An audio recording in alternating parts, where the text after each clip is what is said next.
Para hablar acerca de la mucopolisacaridosis, un tema que de entrada es complejo con el nombre, pero tenemos que atenderla. Recientemente hablamos del Día Mundial de las Enfermedades Raras, esta es una de ellas. Hablemos con el doctor Alberto Hidalgo Bravo, médico genetista del Instituto Nacional de Rehabilitación.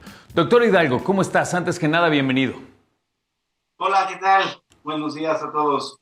Gracias por la invitación. ¿Qué es esta enfermedad mucopolisacaridosis, doctor?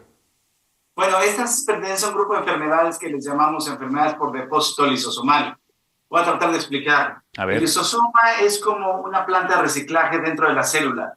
Entran productos que deben de ser degradados a sus unidades básicas para poder ser reutilizados por el cuerpo.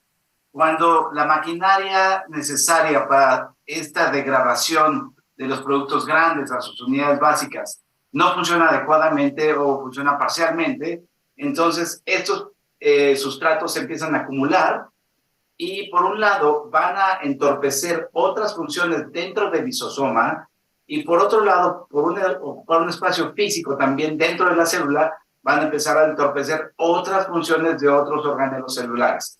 Finalmente esto lleva a la disfunción de una célula, de un órgano y de un sistema.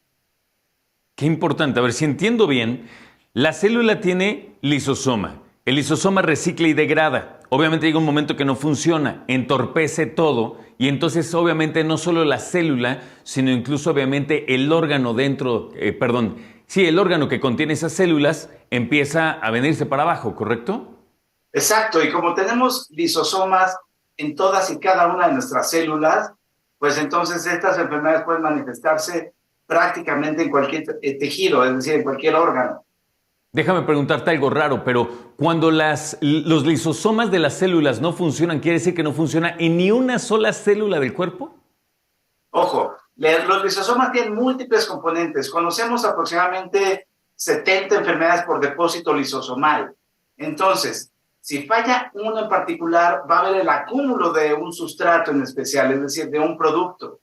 El resto de las maquinarias pueden estar funcionando bien, pero con el paso del tiempo, conforme se va acumulando este producto, entonces ahora sí empieza a entorpecer otras maquinarias. Pero de entrada es una maquinaria de las tantas que contiene el lisosoma la que empieza a fallar. Entiendo. Entonces, ¿cómo nos damos cuenta? ¿Cuáles son los síntomas de que algo puede estar fallando con alguno de esos procesos lisosomáticos? Bueno, hay diferentes tipos de mucopolisacaridosis. Porque hay diferentes tipos de mucopolisacáridos, que son los sustratos que se acumulan en el lisosoma, o también llamados glicosaminoglicanos. Dependiendo de cuál de ellos estemos hablando, hay unos que se acumulan más en sistema nervioso central, otros en hueso, prácticamente todos en hígado, etc.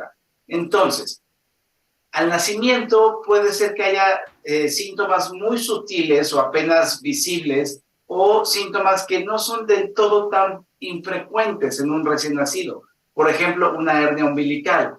Una hernia umbilical es un hallazgo relativamente frecuente, pero tenemos que tener como una alerta de seguir a este neonato, a este recién nacido, para ver cómo va su desarrollo ante el antecedente de haber tenido esta hernia umbilical. Para esta descripción voy a dividirlas en dos tipos de mucopolisacaridosis, solamente para esta descripción. Aquellas donde hay involucro el sistema nervioso central, es decir, hay un déficit cognitivo, y aquellas donde no hay involucro del sistema nervioso central y los pacientes tienen inteligencia promedio, es decir, sin ningún compromiso. Entonces, lo que hemos observado, lo que nos ha enseñado la historia natural de la enfermedad es que en aquellas donde no hay involucro del sistema nervioso central, las alteraciones a nivel esquelético son muy llamativas, es decir, un niño empieza a detener su crecimiento y alrededor del año, 2 años de edad, y posteriormente podemos empezar a ver deformidades a nivel de huesos. En las que tenemos involucro importante del sistema nervioso central, entonces vamos a ver que los niños empiezan un neurodesarrollo, vamos a decirlo así, dentro de lo esperado, en los primeros 6 meses, 12 meses de vida, y posteriormente empezamos a ver que se detiene e incluso empiezan a perder las habilidades que ya habían adquirido. Y además, en ambos tipos podemos ver cambios en la cara, es decir, engrosamiento de las cejas, de la nariz, de los labios, y estos son rasgos característicos de las mucopolisacaridosis. Muchas manifestaciones iniciales, repito, pueden ser no tan raras, por ejemplo, infecciones de vías respiratorias superiores, otitis media. Aquí el factor que nos debe llamar la atención es que son recurrentes, es decir, un niño con una infección de vías respiratorias superiores dentro de los primeros 2 años de vida no es nada fuera de lo que esperamos como médicos, pero el problema es cuando después de un tratamiento recurre la enfermedad y otra vez recurre y constantemente en un periodo de un año, no sé, si tenemos 5 o 6 episodios de estas infecciones, algo nos tiene que llamar la atención. Ahora, un punto importante, doctor, es cuántas personas más o menos atraviesan este padecimiento en México. No tenemos un registro oficial como en otros países, pero nos basamos mucho en las estadísticas epidemiológicas que hay en el mundo en general. De manera individual, cada mucopolisacaridosis puede tener una frecuencia de entre 1 en 100,000 a 200,000 recién nacidos vivos. Ya si las juntamos como grupo de enfermedades, a lo mejor pueden andar por ahí del 1 en 50,000. Eso es lo que vemos en general en la población mexicana. ¿Detectado a tiempo se puede tratar, se puede curar, doctor Hidalgo? Ok, aquí dijiste dos cosas importantes, tratar o curar. La cura, como concebimos la cura, es decir, que desaparezca el defecto o que todo funcione bien ya de manera permanente, no tenemos. ¿Por qué? Porque esto es un defecto genético. El hecho de que esta maquinaria no funcione bien es porque hay un error en el material genético de los pacientes. Entonces, hoy en día, pues no tenemos la manera de meter mano y reparar este material genético. Entonces, ¿qué es lo que sí podemos hacer? Esta maquinaria que es deficiente, les llamamos proteínas enzimáticas. Es decir, son proteínas que se encargan, como dije hace rato, de romper moléculas grandes en sus unidades más básicas.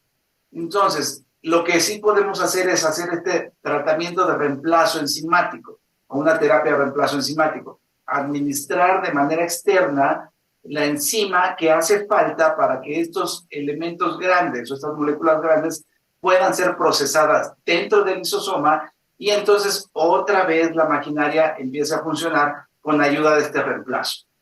No todas las mucopolisacaridosis que conocemos hoy en día tienen la opción de terapia de reemplazo enzimático. Y me refiero a que no existe en el mundo, no que no existe en México. Hay algunas para las cuales no se ha podido diseñar este reemplazo enzimático. Perfecto. Doctor, muchas gracias por platicar con nosotros. Sé que es un tema que puede darnos para mucho más, pero como introducción me parece una buena plática. Te agradezco y ojalá estemos en contacto pronto para seguir platicando de esta y otras cosas de salud que puedas apoyarnos. Te agradezco mucho y que tengas buen miércoles. Claro que sí, cuando gusten. Buen día a todos. Muchas gracias. Buen día. El doctor Alberto Hidalgo Bravo.